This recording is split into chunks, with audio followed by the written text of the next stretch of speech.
안녕하세요. 요즘 미국 달러 대비 원화 가치가 꽤 빠르게 오르고 있는데 왜 이런 변화가 생기는 건지 궁금하셨죠? 네. 오늘 저희가 함께 깊이 들여다볼 자료는 바로 달러 약세 원화 강세 보고서입니다. 네, 이 보고서를 가지고 최근 환율 움직임, 그 원인이 뭔지 좀 찾아보고요.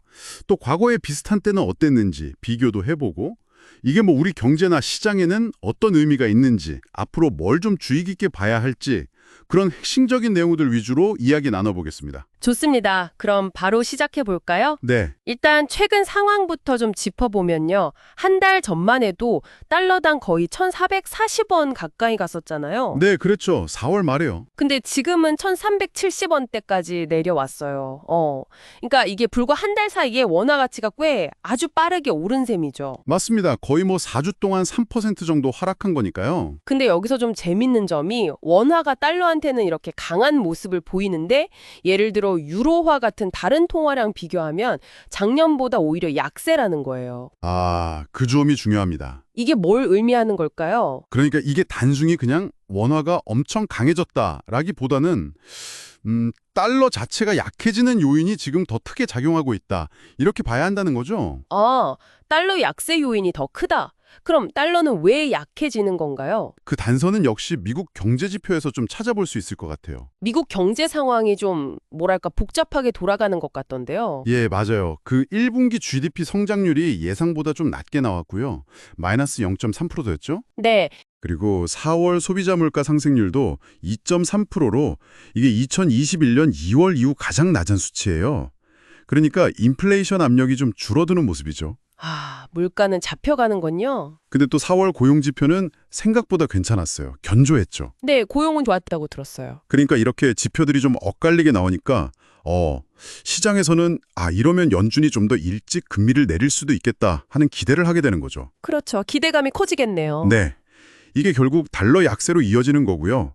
그동안 얘기했던 소위 미국 예외주의, 그러니까 미국만 잘 나간다는 그런 인식이 조금씩 흔들리는 거 아니냐 이런 시각도 영향을 주고 있습니다. 그렇군요. 경제 지표 말고 다른 요인들도 좀 있을까요? 달러 약세에 영향을 주는 거요? 물론이죠.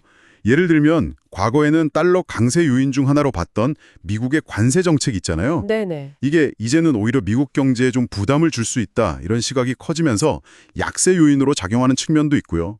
또 최근에 한국이랑 미국 사이에 외환 시장 관련해서 뭔가 논의가 있었다 이런 보도 나온 후에 환율이 또 출렁했잖아요. 맞아요. 그런 뉴스 있었죠. 네, 그런 걸 보면 이런 정책적인 요인도 무시할 수는 없는 거죠.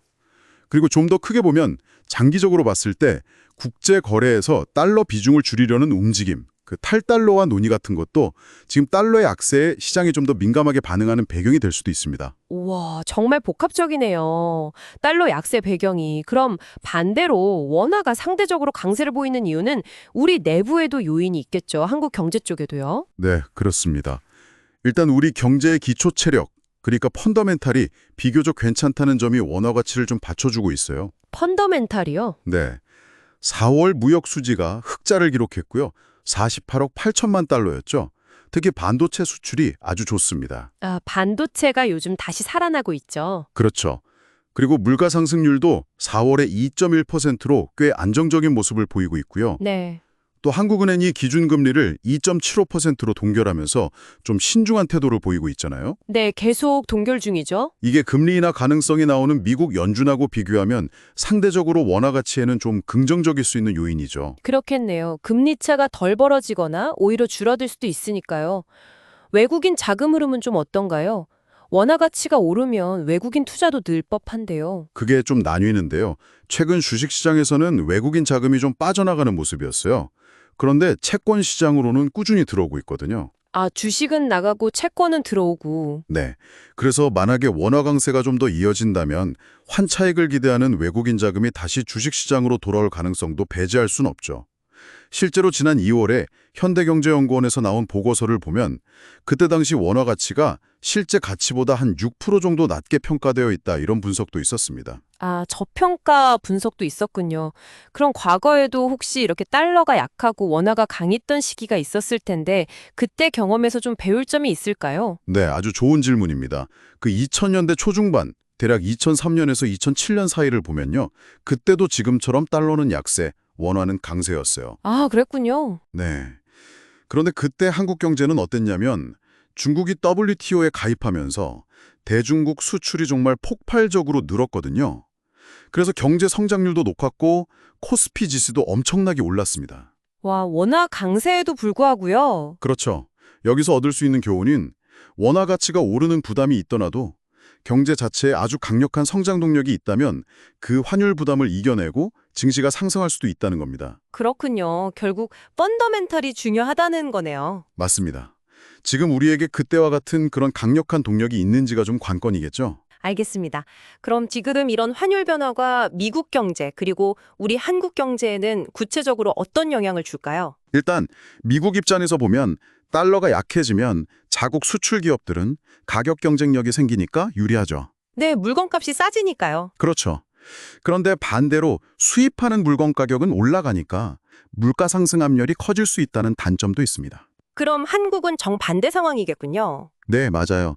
원화가 강해지면 우리 수출 기업들은 아무래도 가격 경쟁력 면에서 좀 부담이 커질 수 있죠. 네, 가격을 올려야 하거나 이익이 줄어들 수 있으니까요. 그렇죠.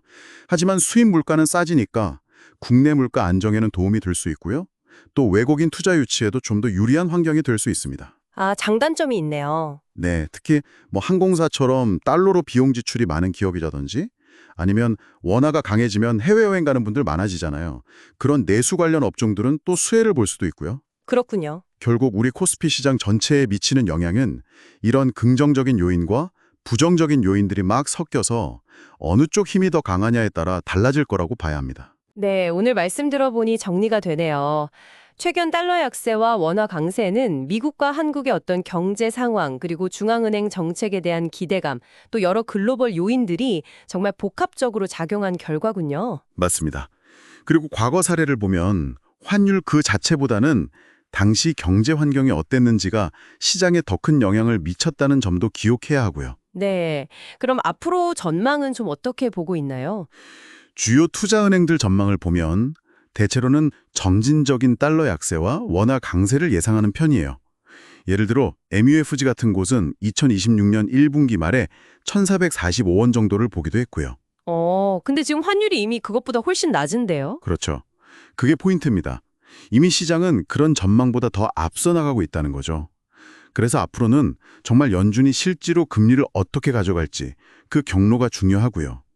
또 미국과 한국 경제 지표가 앞으로 어떻게 나올지, 무역 정책의 변화는 없을지, 그리고 계속 말씀드린 외국인 자금 흐름, 이런 것들을 정말 면밀히 지켜봐야 합니다. 네, 계속 주목해야 할 변수들이 많군요. 오늘 분석에서 원화가 과거에 좀 저평가되었을 수 있다는 점, 그리고 미국 예외주의가 약화될 가능성 같은 것들을 짚어봤는데요. 그렇다면 지금 일어나고 있는 이런 통화 가치의 변화가 단순히 단기적인 영향을 넘어서서 어쩌면 장기적으로 전 세계 투자 자금의 흐름 자체를 좀 재편할 수도 있지 않을까, 이런 생각도 한번 해보시면 어떨까 싶습니다.